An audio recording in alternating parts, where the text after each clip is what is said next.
ತಮಗೆಲ್ಲರಿಗೂ ಗೊತ್ತಿರೋ ಹಾಗೆ ಇವತ್ತು ಮಾನ್ಯ ಮುಖ್ಯಮಂತ್ರಿಗಳು ಕಲಬುರಗಿಗೆ ಆಗಮಿಸ್ತಾ ಇದ್ದಾರೆ. ಇವತ್ತು 3 ಗಂಟೆಗೆ ಬೆಂಗಳೂರಿಂದ ರವಾನೆ ಆಗಿ ಇಲ್ಲಿ 4 ಗಂಟೆಗೆ ಸೇರ್ತಾರೆ.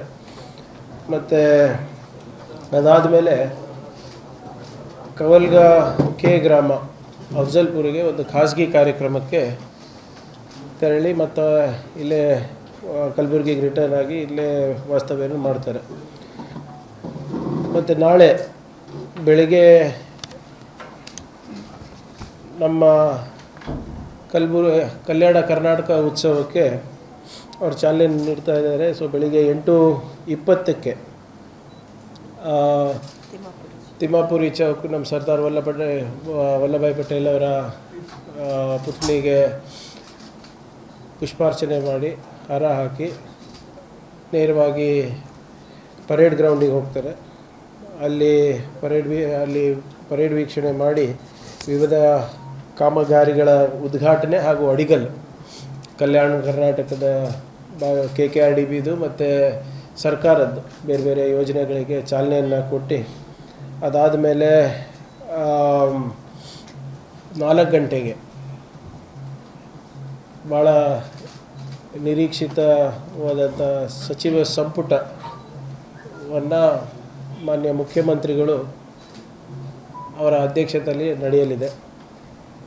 ಈ ಸಚಿವ ಸಂಪುಟಕ್ಕೆ ಎಲ್ಲ ಸಚಿವರು ಕೂಡ ಬರ್ತಾ ಇದ್ದಾರೆ. ಬರೀ ನಮ್ಮ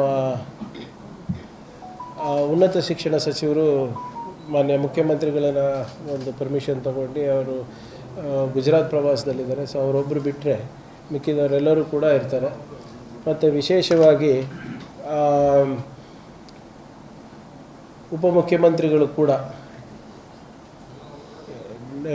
ಅಮೇರಿಕ ಪ್ರವಾಸದಲ್ಲಿ ಇದ್ದರೂ ಕೂಡ ಅವರ ಒಂದು ಕಾರ್ಯಕ್ರಮವನ್ನು ಮೊಟಕುಗೊಳಿಸಿ ಅವರು ಕೂಡ ಈ ಸಚಿವ ಸಂಪುಟದಲ್ಲಿ ಪಾಲ್ಗೊಳ್ತಾ ಇದ್ದಾರೆ.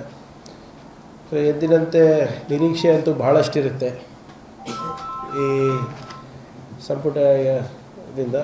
ಆದರೆ ಭಾಳ ನಾವು ಕೂಡ ಜನರ ಆಶಯಗಳೇನಿದೆ ಅಂದ್ಬಿಟ್ಟು ಇಲಾಖೆವಾರು ನಾವಾಗಲೇ ಫೈನಾನ್ಸ್ ಡಿಪಾರ್ಟ್ಮೆಂಟ್ ಅವರಿಗಿರ್ಬೋದು, ಮಾನ್ಯ ಮುಖ್ಯಮಂತ್ರಿಗಳಿಗಿರ್ಬೋದು ಗಮನಕ್ಕೆ ತಂದಿದ್ದೇವೆ.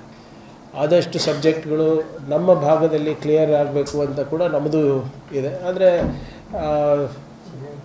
ಫೈನಾನ್ಸ್ ಡಿಪಾರ್ಟ್ಮೆಂಟ್ ಇದ್ರ ಮೇಲೆ ಮತ್ತು ಪ್ರೊಸೆಸ್ ಏನಿದೆ ಅದ್ರ ಪ್ರಕಾರ ಆಗುತ್ತೆ.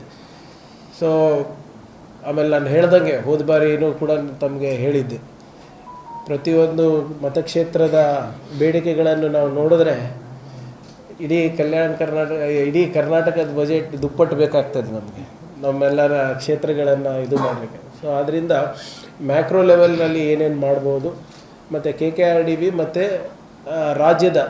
ರಾಜ್ಯ ಸರ್ಕಾರದ ಫೈನಾನ್ಸಸ್ಸಿಂದ ನಾವು ಏನು ಮಾಡ್ಬೋದು ಅಂಥ ಪ್ರಾಜೆಕ್ಟ್ಗಳು ಕೂಡ ನಾವು ತಗೊಂಡಿದ್ದೀವಿ. ಬಹುಶಃ ನಮ್ಮ ನಿರೀಕ್ಷೆ ಏನಿದೆ ಅಂದರೆ ಆದಷ್ಟು ನಮ್ಮ ಭಾಗದ ಜನರಿಗೆ ಅನುಕೂಲ ಆಗುವಂಥ ಕೆಲವು ಪ್ರಾಜೆಕ್ಟ್ಸ್ಗಳನ್ನು ನಾವು ನಾಳೆ ಅದ್ರ ಬಗ್ಗೆ ಚರ್ಚೆ ಮಾಡ್ತೀವಿ. ಅದ್ರ ಜೊತೆಗೆ ನಮ್ಮ ಭಾಗದ ಒಂದು ಪರ್ಸ್ಪೆಕ್ಟಿವ್ ಪ್ಲ್ಯಾನ್, ನೀಲಿ ನಕ್ಷೆಯನ್ನು ಕೂಡ ನಾವು ಮಾಡಲಿಕ್ಕೆ ಇಲಾಖಾವಾರು ಮಾಡಲಿಕ್ಕೆ ನಾಳೆ ಅದನ್ನು ಕೂಡ ಚರ್ಚೆ ಆಗುತ್ತೆ. ಸೊ ಒಟ್ಟಾರೆ ನಮ್ಮ ಭಾಗದ ಜನರಿಗೆ ಒಳ್ಳೆಯದಾಗಬೇಕು. ಈ ಸರ್ಕಾರ ಕಲ್ಯಾಣ ಕರ್ನಾಟಕದ ಅಭಿವೃದ್ಧಿಗೋಸ್ಕರ ಮತ್ತು ಈ ಭಾಗದ ಜನರ ಏಳಿಗೆಗೋಸ್ಕರ ನಿರಂತರವಾಗಿ ಸತತವಾಗಿ ದುಡಿಯುತ್ತೆ ಅಂದ್ಬಿಟ್ಟು ಒಂದು ಪ್ರಾಮಾಣಿಕ ಪ್ರಯತ್ನ ನಾವೆಲ್ಲರೂ ಸೇರಿ ನಾಳೆ ಮಾಡ್ತಾಯಿದ್ದೀವಿ. ಮತ್ತು ಮರ್ತೋಗ್ಬಿಟ್ಟಿದೆ, ಕ್ಷಮಿಸಬೇಕು. ಇನ್ಕ್ಲೂಡಿಂಗ್ ರಿಕ್ರೂಟ್ಮೆಂಟ್ ಬಗ್ಗೆನೂ ಚರ್ಚೆ ಆಗುತ್ತೆ.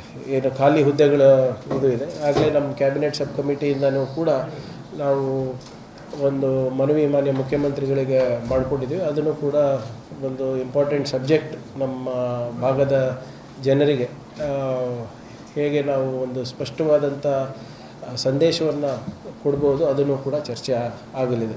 ಸೊ ಒಟ್ಟಾರೆ ಸಂಕ್ಷಿಪ್ತವಾಗಿ ಇದು ಮಾನ್ಯ ಮುಖ್ಯಮಂತ್ರಿಗಳ ಕಾರ್ಯಕ್ರಮ, ಉಪಮುಖ್ಯಮಂತ್ರಿಗಳ ಕಾರ್ಯಕ್ರಮ. ಮತ್ತು ತಮಗೂ ಕೂಡ ನಾನು ಹೋದ ಬಾರಿ ಕೂಡ ನಾನು ಆಹ್ವಾನ ಮಾಡಿದ್ದೇನೆ. ಮತ್ತು ಕೆಲವು ಏನು ನಿಮಗೆ ಪಾಸ್ಗಳದ್ದು ವ್ಯವಸ್ಥೆ ಇರ್ಬೋದು, ಭಾಳ ಅಸ್ತವ್ಯಸ್ತ. ಹೋದ ಬಾರಿ ಗವರ್ನರ್ ಬಂದಾಗ ಅವ್ರದ್ದು ಅಸ್ತವ್ಯಸ್ತ ಆಗಿದೆ ಅಂತ ಹೇಳಿದರೆ, ನಾನು ಭಾವಿಸ್ತಾ ಇದ್ದೀನಿ ಈ ಸರಿ ನಮ್ಮ ಇನ್ಫಾರ್ಮೇಷನ್ ಆ್ಯಂಡ್ ಬ್ರಾಡ್ಕಾಸ್ಟಿಂಗ್ ಡಿಪಾರ್ಟ್ಮೆಂಟಿಂದ ಎಲ್ಲನೂ ವ್ಯವಸ್ಥೆ ಮಾಡಿದ್ದಾರೆ ಅಂತ ಭಾವಿಸ್ತಾ ಇದ್ದೀನಿ. ಮತ್ತೇನಾದರೂ ಮುಖ್ಯಮಂತ್ರಿಗಳದ್ದು ಯಾವಾಗ ಪ್ರೆಸ್ ಮಾಡ್ತಾರೆ ಅಂತ ಇನ್ನೂ ತೀರ್ಮಾನ ಆಗಿಲ್ಲ. ಬಹುಶಃ ಈ ಕ್ಯಾಬಿನೆಟ್ ಮೀಟಿಂಗ್ ಆದಮೇಲೆ ಅವರೇ ಬ್ರೀಫಿಂಗ್ ಮಾಡ್ಬೋದು ಅಂತ ನಾನು ರಿಕ್ವೆಸ್ಟ್ ಮಾಡ್ಕೊಂಡಿದ್ದೀನಿ. ನಾವು ಶರಣಪ್ರಕಾಶ್ ಸಾಹೇಬ್ರೆಲ್ಲ ರಿಕ್ವೆಸ್ಟ್ ಮಾಡ್ಕೊಂಡಿದ್ದೀನಿ. ಸೊ ಅವರು ಆಯಿತು ನೋಡೋಣ ಅಂತ ಹೇಳಿದ್ದಾರೆ. ಬಟ್ ಆದರೂ ಒಂದು ಪ್ರೆಸ್ ಮೀಟ್ ಮಾಡೇ ಮಾಡ್ತಾರೆ. ಸೊ ಅದು ಹೊರತುಪಡಿಸಿ ತಮ್ಮದು ಏನಾದರೂ ಸಲಹೆಗಳಿದ್ರೆ ಅದನ್ನು ನಾವು ಕೂಡ ಸ್ವೀಕಾರ ಮಾಡ್ತೀವಿ. ಹೌದು ಸರ್, ಈ ಸರಿನೂ ಅವರಿಗೆ ರಿಕ್ವೆಸ್ಟ್ ಮಾಡ್ಕೊಂಡಿದ್ದೀವಿ, ಮಾಡ್ತಾರೆ ಮೋಸ್ಟ್ಲಿ.